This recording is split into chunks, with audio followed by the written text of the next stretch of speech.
Okay, then we solve. So this is in part D. Right? Government fixed interest rate at 22.4. We got our change in income, 1453 minus 1120. So we found the multiplier to be 3.33.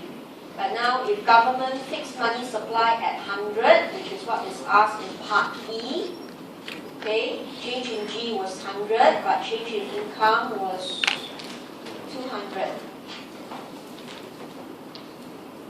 Okay, then you will find that your fiscal multiplier is 2.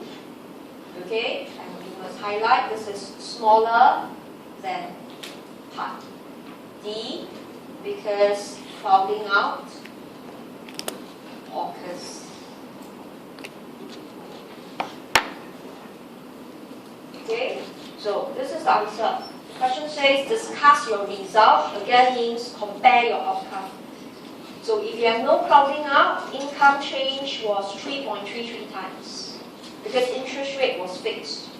But if you fix money supply, means interest rate can go up, multiplier is only 2. So which means this is smaller than part D, 3.33, because of crowding. So the entire question, if you could see, right, is something very predictable. Every time when we discuss government spending, right, the accompanied phenomenon tends to be, is there crowding out? And the clue comes from interest rates. Right? Okay, whether interest rate can go up or not. If interest rate can go up, then crowding out would occur. And they will dampen the multiplier. So the economy will still grow. Right? Government spent $100 more. Economy has increased in output. But you wanted it to be the most substantial change. And that will only occur if there is no crowding. Okay, so a quick glance at page 27, looking at this question. It will look very exhaustive, right? The question will look very daunting because it's very long. But if you look through your answer, you barely write any sentences. They were all calculation, but right, it raised your awareness how important it is to always compare your answer. Okay, as what we see in part D, E, and F. Okay, so when you go back, right, do your tutorial 3, section B, question 1 and 2, you see the same question again. Alright, so that was a recap of fiscal policy and the side effects. Okay, then of course our lecture also did monetary policy as discussed in page 31. So I will review that because I'm going to do contractionary policy with you. But in page 31, when we did our monetary policy, you will see that monetary policy is tougher because it requires 2 times interest rates adjustment. Fiscal is easier. You just need to train yourself to the key steps. Okay, so I won't go through page 31. We will review it with page 32. Let's look at contractionary monetary policy.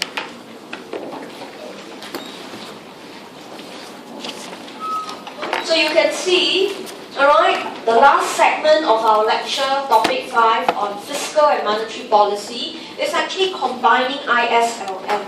So if you don't have a good grasp on any of the curves, you will have problem understanding the later segment.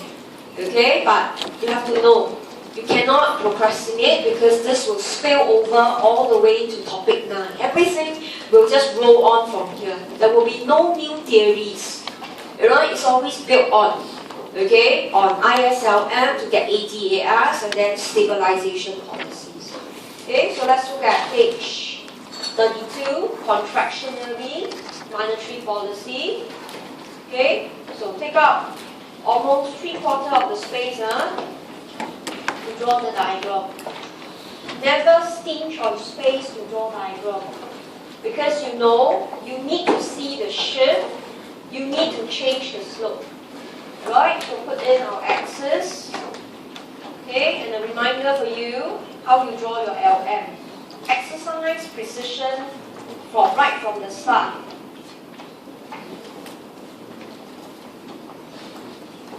Okay, we were at A, I1, 1. So always remember, the moment you mark out I1, you are saying that money demand equals money supply. You don't see in the diagram, but you are on the LM curve. When you mark down your Y1, you are saying that demand equals supply, but you don't see in the diagram. You only see the point on the IS curve. Right? So I mentioned before, some students struggle with ISLM and they're very puzzled. How come they struggle when it's only 2 lines? But they forgot every point on the diagram or on the interest or income, it's a reflection of goods and money market, which you don't see here. It's more complicated than 2 lines meeting each other. Right? You must be very cautious of it. Okay? So let's pen down our analysis. Alright, so it was contractionary monetary policy. So we know in this case, government actually sell bonds. Right, so we may not be familiar with what government do yet, but think carefully. If government sell bonds to us, we pay money to government, we take out money from the banks cannot lend out as much. Therefore, money supply will drop. Okay, now, I mentioned to you, one reason that students don't do monetary policy well is they shift the line wrongly. There are students who saw money supply drop, shift the LM down, and that's wrong. Okay, it's actually shift the LM up. Okay, if you are not sure, recall your vertical intercept is H0 minus M over P over H2. So your money supply drop, the entire intercept should go higher. So that's why studying slope and intercept helps you to check. Okay, so LM must shift up. I reminded you last week, you may not have heard me clearly, and I said LM cannot, I just put an X there, cannot go left. It's wrong. In the money market, when you shift LM, income must be constant. Because income is in the goods market. You are discussing money market. So we say money supply drop, LM must shift up to B, not X.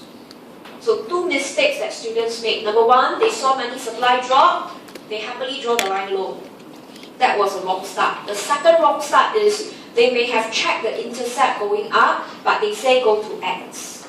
The moment you go to X, it's wrong already. It should go up but to B. Okay, so LM must shift up. Okay, to point B. Now look at your second LM. Although the intercept is not correct, but it is pardonable because your first LM is already correct. It shows the examiner you were conscious. Just that subsequent diagram, because of how we draw, it affects the perfection of the diagram, but it doesn't matter. Okay, so that was step 1. Step 2. Okay, you cannot say at point B interest rate is up there. You have to analyze that your income is still Y1, okay, but your money supply exceeded money demand. I'm sorry, not exceeded, below, not exceed, my apologies, less than. So money supply is less than money demand. Okay, right, money supply drop. So therefore, right, financial institution, you can say banks will raise interest rates. So that was step 2. Interest rate will climb up to I2. Okay?